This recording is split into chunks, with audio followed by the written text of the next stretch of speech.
Hi, I'm Lisa Singer. I am the Senior Director Event Programming at MediaPost, and this is Brand Insider BTS, where I get to pull back the curtain on some of the most influential women marketers today. And with me is Emily Simasek. She is the Associate Brand Director at Neurocrine Biosciences. Hey, Emily. Hi, Lisa. Happy to be here. Thank you for having me. Yeah, no, I'm glad you're able to do this. I know we were hanging out in the Poconos just recently, but it's good to be able to have this kind of conversation and find out even more about you. Sounds great. Yeah, I'm excited to be here. Excited to chat with you more. Good. So I know, yeah, you were there with, that's where you got married at Yeah, in the Poconos, and you were there with your husband and your daughter. So was that fun? it was a blast. I mean, how often do you get to go to a conference at the place where you got married? It was a very surreal and special experience. And it was my second Media Post Insider Summit. I just have to say they're incredible events. So I would have been there even if it was at a different venue, but it was so special to be at Skytop and a really fun personal experience. So thank you. Good. I'm glad you enjoyed it. I did try to get a reenactment wedding together, just to, make it happen, but we at least got some cheers for you. Okay, so that was good. Yeah, it was just a celebratory. Yes, for sure. Okay, well, so as I always say, I do my snooping, and so you're no different. And I looked, and you had a post from like 3 years ago, and that was when you were announcing that you got your master's. And I want to get it exact. So you graduated with honors. Congrats, very good. At the UCLA Anderson School of Management. And you wrote for your post, to surround myself with talented, kind, passionate people who make me better and want to succeed together. So that was part of the post, and that's where I wanted to pull from. So what kind of people make you better? It's a great question. And first, I'll say UCLA was an incredible experience for me. I made lifelong friends at Anderson. And a couple things that I took from them, this idea of diamonds, polished diamonds, is all about how do you, if you're surrounded by all these brilliant people, how do you work with each other and make each other better? And then they also had this value of shared success, which is something that I echo all the time in my work. I truly believe nothing that's worth doing or celebrating is done in a vacuum. It's all done through teamwork and collaboration. So what makes me better are the people that I surround myself with. That's personally, obviously professionally at work, even at home in my family life. I want to be around people that are positive, that are rooting for each other, and that want to do good. And I've actually made it a mission over the last year. Every quarter, I try to have a meeting with somebody at my company who I really admire and just have a career conversation, learning about where they came from, where they're going, what advice they could impart on me. And it's hard to carve out that time, but you have to do it because people are your most valuable asset, no matter where you are. Right. So that's definitely what makes me better. Well, and I can tell, and knowing you and having spent a few days with you, you do have many of those traits that you're looking for from people that will empower you or make you better. So, but I'm curious, so how do you think you make people better? And the reason I added that ahead was, is there one thing about you? Because you do encompass a lot of that. But is there one thing about you that you feel like is the best asset or the best thing you can provide to the people in your life, whether it's colleagues or friends or family? Well, thank you, first of all. It's a big question and it's not as easy to answer, but I think what I try to do to make other people better is to just be very committed to their success and genuinely find ways to help them. So I became a people leader over the past couple years, and I found that when I'm most energized in my work is when I have a really good meeting with one of my direct reports, sitting with them, talking about challenges, helping them turn things over, and just asking questions, not to tell them what to do or give them a solution, but help them find their own way towards a solution. That makes me feel very fulfilled. And so I think it's about being committed to the success of others. Another thing that I really try to do professionally is to identify young talent and give them opportunities to shine, because I had a lot of people do that for me at the beginning of my career. Um, and I think about like an intern, for example, who just shows up and really has a lot of energy and passion and they're a go-getter. Find some simple opportunity for them to present at a meeting or showcase their skills and abilities. I, I remember just feeling like that gave me so much confidence when I was young. And so it might feel like a small thing to you in the moment to identify that person and give them an opportunity, but it could be huge for them and really shape who they become in their career. So those are the types of things I try to do in my interactions and now as a people leader to help others succeed. Yeah, well, I'm curious, and for that person starting out, whether it's someone on your team or even someone who maybe hasn't even gotten that to that point, they're just graduating. Um, what do you say to them? Well, let's back it up actually. So because you have been in pharma industry predominantly for most of your career. So was that what little Emily, and well, maybe not so little in college, but young Emily was saying, okay, I want to be in pharmaceuticals? Or like, what was the plan then? How were you envisioning your career? And then to talk about then what this path was that brought you to where you are today. Yeah. I can't say that as a little girl, I dreamed of becoming a pharma executive someday. I probably wanted to be a pop singer when I was really young. When I was looking at colleges, I actually thought I wanted to do TV and film production, like make documentary films. Um, and then, I was going to school during the recession, so I had to change a little bit of my aspirations, what I felt would be a good career path. And I went to school at Northeastern University, which is a co-op program. So if you're not familiar, it's a 5-year program and you graduate with a year and a half of full-time work experience. So I did 2 of my co-ops at Johnson and Johnson. That's how I first entered into the pharma and health space.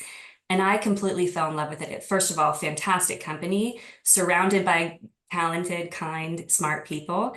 And I fell in love with the mission of working on products and solutions that can really help improve health outcomes. I felt like it was very rewarding. So to be doing something I felt was valuable, contributing positively to the world, and then to do it with great people, that's what ignited my career path now in pharma. And over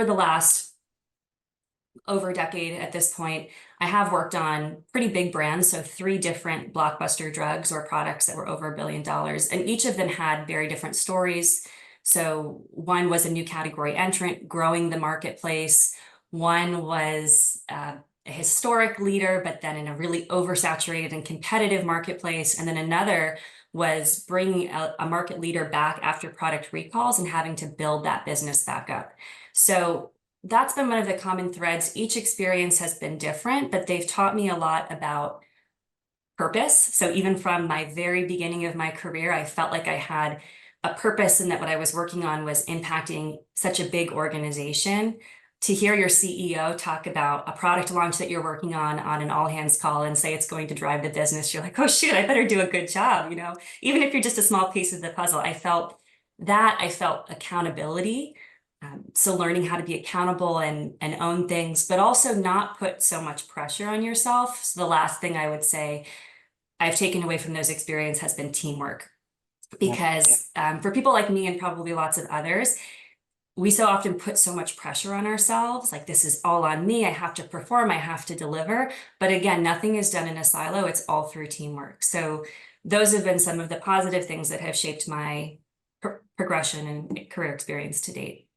Yeah, so and you happen to be, as you said, you were very fortunate to start with a company, J&J, and it is a great company and it was a great position for you, and you found your calling or what your passion was.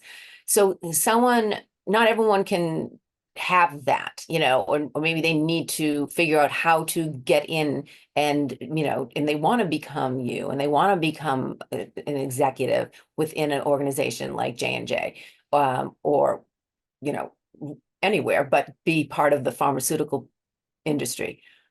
What advice do you give that young person starting out? I would say be ambitious, um, I've done some hiring recently, and I'm always amazed that not enough people go into interviews expressing how badly they want the job. Like, show up and be passionate and be somebody who's excited to be there, because those are the types of people that you want to give an opportunity to. So especially somebody who's green and starting out in your career, you don't need that exact experience at most places. It depends. Certain types of fields, marketing is one where it's helpful to have some marketing experience. You could also start at a smaller company, find your way in. You don't have to start at the huge company. You don't have to work on the big brand in order to break in. It's about being persistent, showing up as yourself. And I think that if you're genuine and passionate and excited to be there, somebody's going to give you a chance, and that chance could open a lot of doors. Well, and so pharma though is very, and very specific industry. And Yeah. would you say, because you said you can start a smaller company, or like, can you start at a non-pharma, non-health, something where you're getting that, as you say, marketing experience? And so do that, and maybe that's an easier in. And then once you have some of that experience under your belt, then pursue pharmaceuticals or wherever. 100%. You never need to have all the boxes checked. And I've made gradual pivots over the course of my career. So when I started at J&J, I was in the consumer healthcare field working on consumer brands. So I actually didn't pivot into pharma until halfway through my career to date. And I didn't start as a marketer. I started in sales, and then I pivoted from sales to market research, and then market research to marketing, and then consumer marketing to pharma marketing. So it's like finding these little pieces of the puzzle and these connections, and then being able to communicate those transferable skills. I think that goes a long way. Yep, no, I completely agree.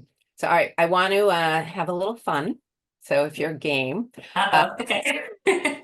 so at the Farmer and Health Summit we just talked about in the Poconos, you gave a great presentation on the power of audio branding. Okay, so, and that's something, as you talked about on stage, you're passionate about. You were singing when you were younger, you were part of the choir, you were acting. So music became a big part of who you are in your life. And so you feel like it should be a part of ad campaigns or whatnot. But the fact is, we don't have as many jingles anymore. They used to be a lot of jingles. Then we sort of stopped. Now that it's coming back a little bit, or music is being, featured. But I want to ask you to do a little quiz or game about, like, let's say a game show on, tell me what the jingle is and finish it off. Okay. So, Bring it on. okay, bring it on. That's what I want to hear. So, um, I will start it, and bear with me. Though my name might suggest differently, I have no singing voice. So, but I will start singing, and then you need to finish the jingle and then say who the brand is, or was. I'll get my voice ready. Okay.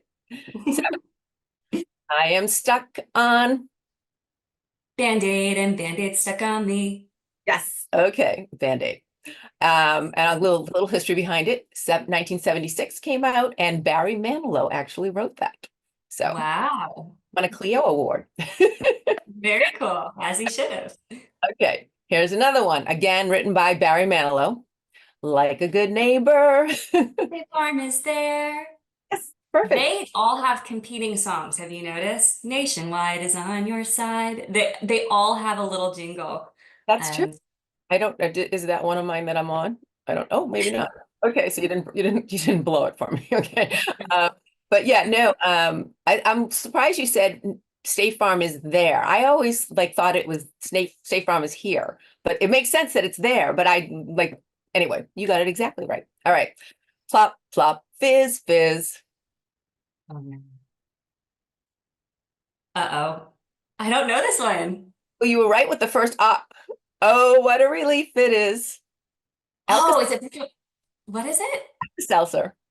Alka-Seltzer. Oh my gosh. Okay, I should have known that one. Okay, so that's from 1975. The State Farm one was from 1971. We have to have a little history knowledge. Okay. So, okay. Give me a break. Give me a break. Break me off a piece of that Kit Kat bar. Yes, 1986. All right. The best part of waking up. Is Folgers in your cup? That's not there. You have a great voice. Mine was like, You're really making me put it to the test right now. okay. So I have finally one more. I'm going to hum it. Oh crap, I forget it now. Okay. Mm-hmm. I think I'm doing it wrong. You should know it very well. You Do, could do, do. Oh, do. No, wait. I don't In know. What is it? Gaza. Okay. That's I was like trying to get it in my head, but I don't think I got it right. Yeah. No, I actually have people on my team that will sing it to me, but they sing it incorrectly and they know that it drives me crazy. Yes, I did. You do it correctly. Do. That's okay. Okay, mine wasn't that far off. All right. So, and that's where all of this came from. So, yeah, you were great. Awesome. So you got a 90. So just That's miss not bad. that's very good. Okay. All right. So, and this might be something that what's something people get wrong about you? When they meet you, they might assume something, and then after they get to know you a little bit, they realize Now it's going to be that, they thought I was the singer and they're going to watch this and be like, okay. you have a very nice voice, unlike Getting over a cold, so not my best, but um, what's something people get wrong about me? yeah, when they first meet you, maybe they assume something, and then as they get to know you, they're like, "Wow, this you're not this," or I think that people would probably think that I'm extroverted because I'm very social and put myself out there a lot, and I was raised by an extremely extroverted family, but I'm actually pretty introverted. And I only learned it as an adult. And my family's like, what do you mean you perform? You have friends? Like, you're not introverted, but it's all about where you get your energy from. And my battery runs out. So I've had to learn how to manage my energy and just take time to recover and do solo activities, which is easier said than done these days. But I find that I need to be mindful of that in order to be my best self and also to be better for other people. yeah, no, and I think I actually I've brought this up before. There's they call it something. It's there's not you're not introverted, you're not extroverted, you're kind of both, and it's Ambivert? maybe that's I never can remember what it is, but it's that person who basically is social and does like to help. Then, as you said, you need your downtime, your space, be alone, so you can just kind of replenish. And so what do you do to replenish? Like, what's your recharging? Well, so what just vividly came to mind as you were describing that, years ago, I performed at TEDx J&J, which was a really cool experience. And I performed as a musician. I played guitar and sang. And it was this overwhelmingly awesome experience. And I got home and I remember I needed to sit in my apartment. I was living by myself at the time. I just ate pizza on the floor in the dark, just like so overwhelmed. So I can't say that's what I always do to recover because that wouldn't be a healthy habit all the time. But um, I like music. I like cooking. I like if I can dive into like a baking activity, that's just a creative way for me to recharge. But also just going on walks, being outside. I live in Southern California, so just having some quiet time out in nature is will typically do the trick. Well, it just sounds like being able to be without your own thoughts, just not around. And I think that I am that person. I am, for the most part, pretty outgoing and very social, but at the same point, if I don't have my alone time, then you won't be so happy around Lisa. You know, Yeah, like, exactly. And then you can show up and be your bubbly, social, lovely self. as long as you have that time alone, so there's like a window there. But I know also, as I say, I do my snooping, and that you manage marketing efforts for the National Institute of Health's Precision Medicine Initiative. I want to get that right. And it's really about the advancement in diversity in medical research. So obviously that's something that we read about a lot. There's issues in that sense in getting that kind of healthcare to everyone. Talk about that and why that was so important for you to be a part of. Yeah, so yes, the Precision Medicine Initiative, it is now called the All of Us Research Program. And it was my opportunity to work in the public health space, I worked through Scripps Research on what's called the Direct Volunteer Program.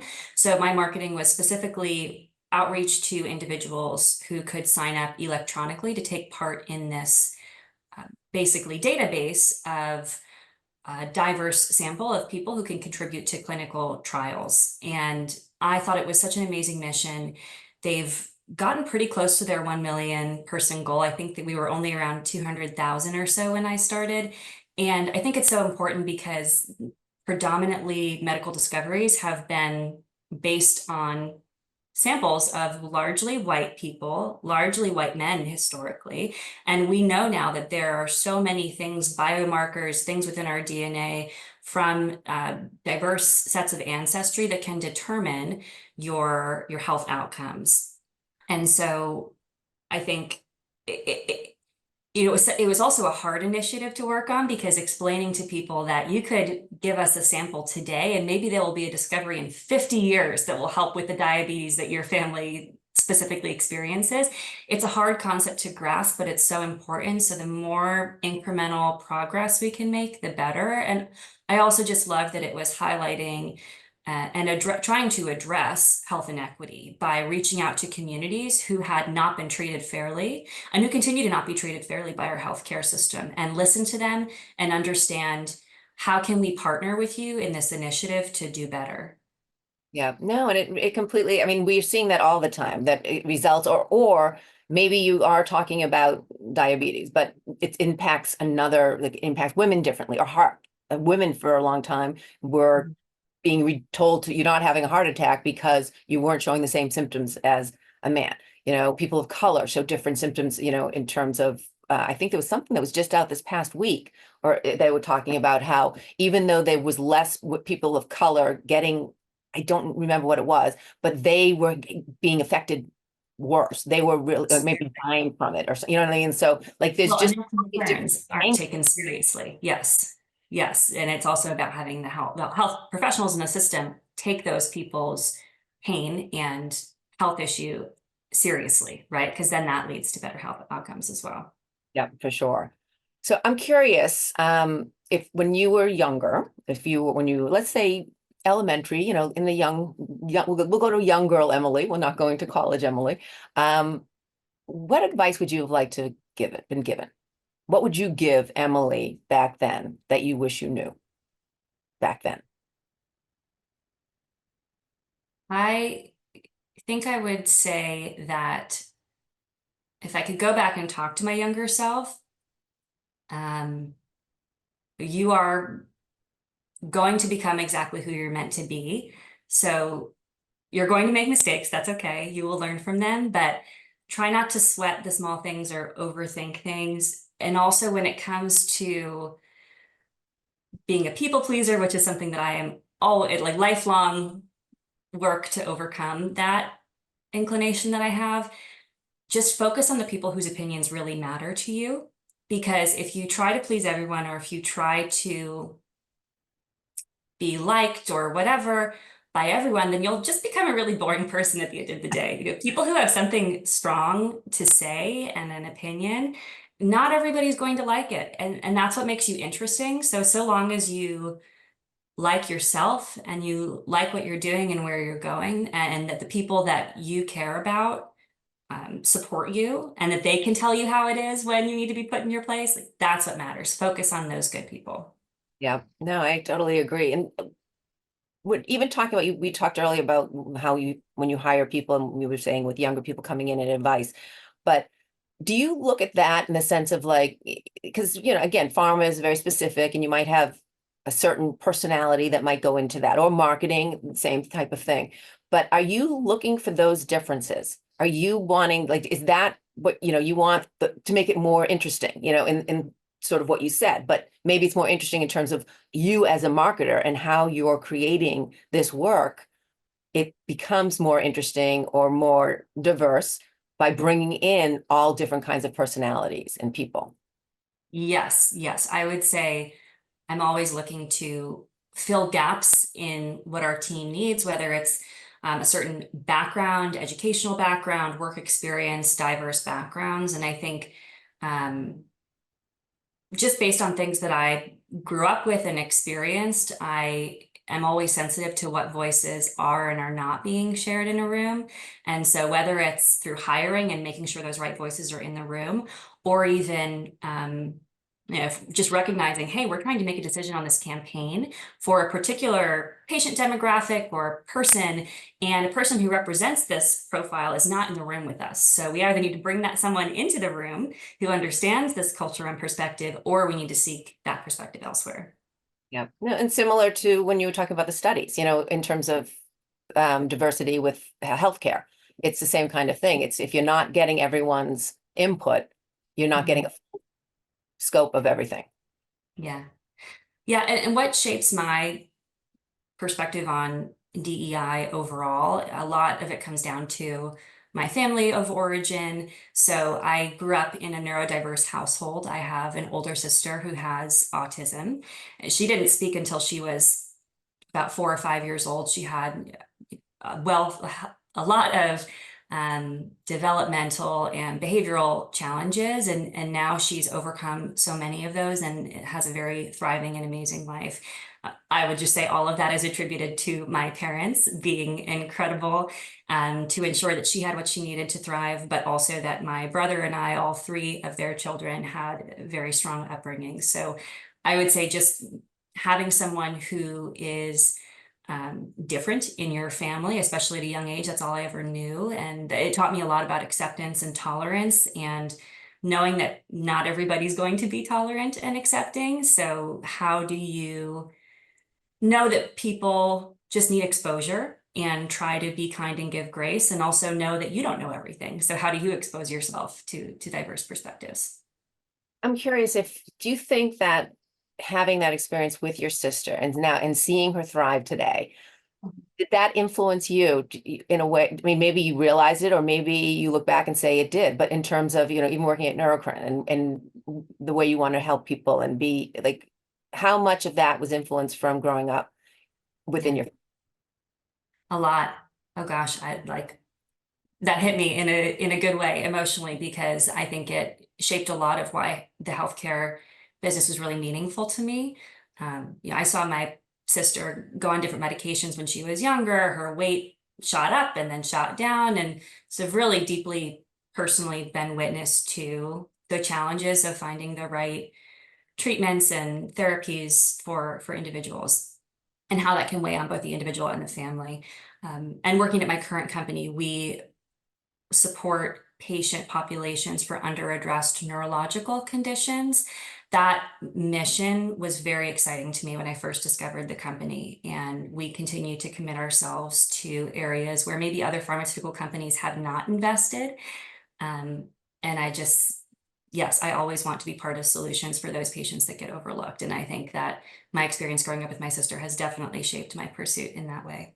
yeah, it sounds it. I mean, I obviously didn't know that about you, but as you're speaking, it seemed like the perfect fit. And just even doing my research and reading about your company, and it seems to even just there, like you couldn't have planned it better almost.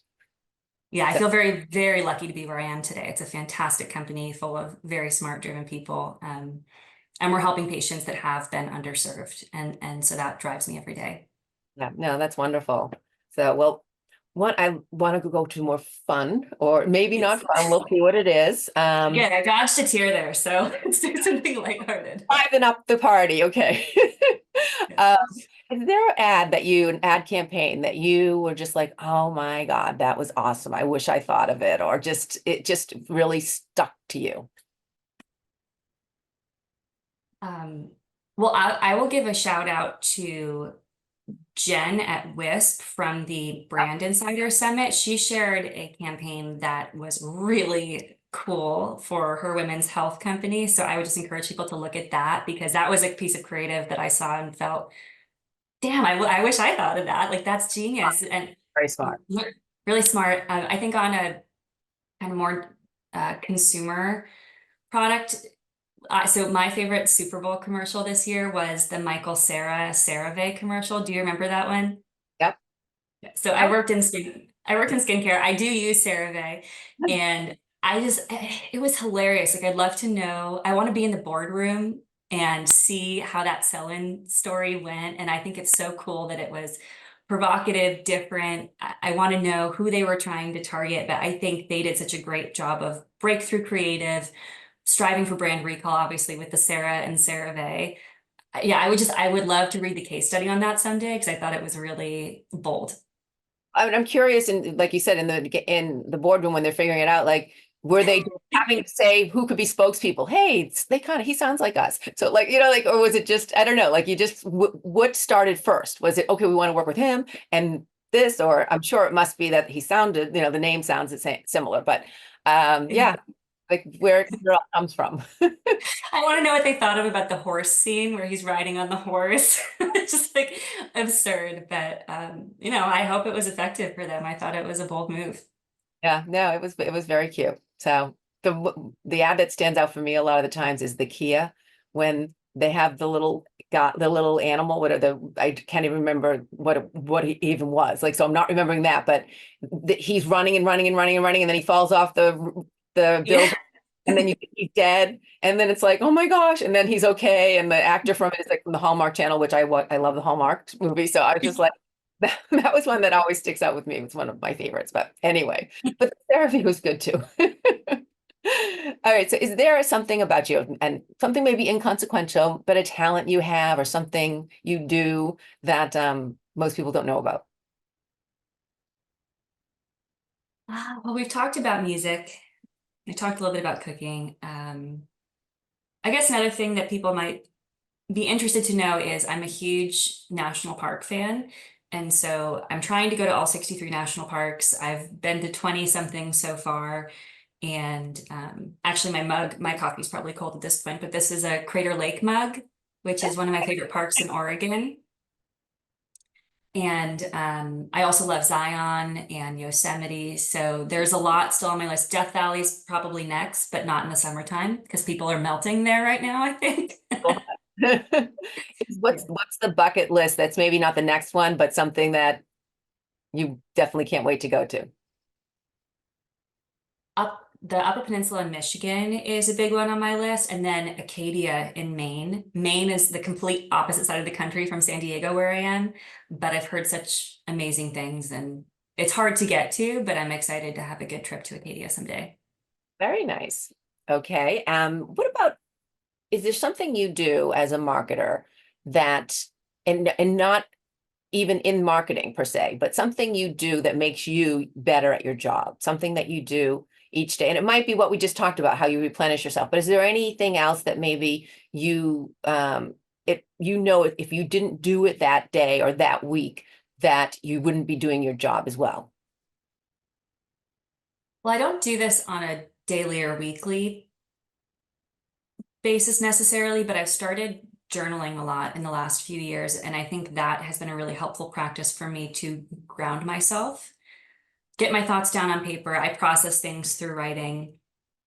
And what's been helpful too is it's a lot about work, more about work than I would like, but whatever is stressing me out, I write about it, I try to process it. And I look back a couple of weeks later and I think that thing that was the end of the world 3 weeks ago doesn't even matter anymore in what I'm doing now. So it helps give me perspective and stay focused on the things that matter.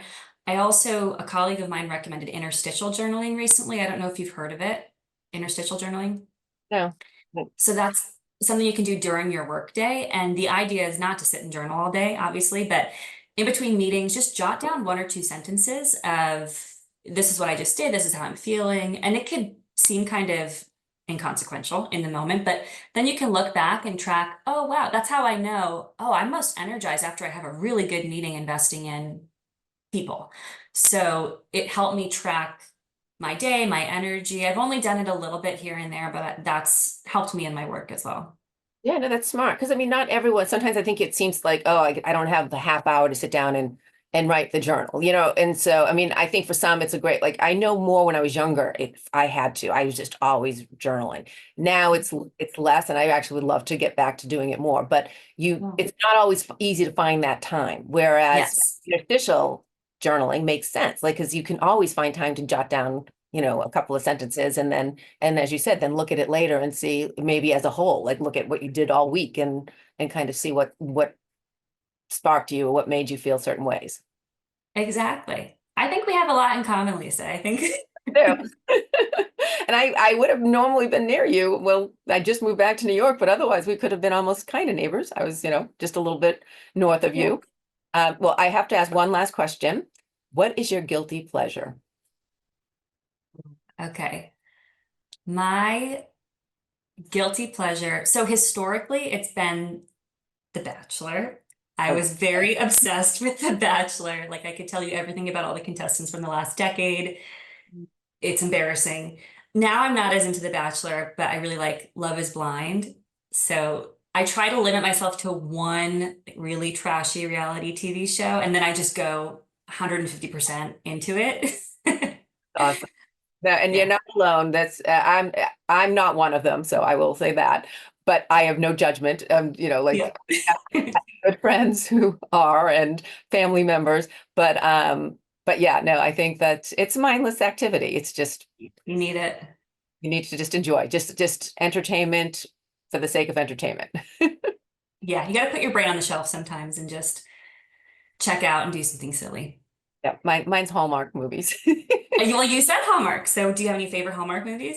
Oh, all of them. I've seen them all. Like it's just like, but there are like I do like when they have the mysteries. They have like different mysteries. Like there's some new ones coming out, but I'm like Brooke Shields had one, and then they have like I can't. There's certain ones the actresses I like or the actors that I like more so, but I can't honestly. I can't. I watch so many of them, and I've been watching Hallmark since before it became like so popular. Like now it's popular. But I was watching it. I wasn't even admitting it to people. This is when the actors were not unknowns, and it was just. But yeah, no, it's happy endings. Like I like a happy ending. It's people who are basically getting along and they try to do well, and then it ends up happy. There you go. It's like a warm mug of cocoa, just Yeah, like comforting.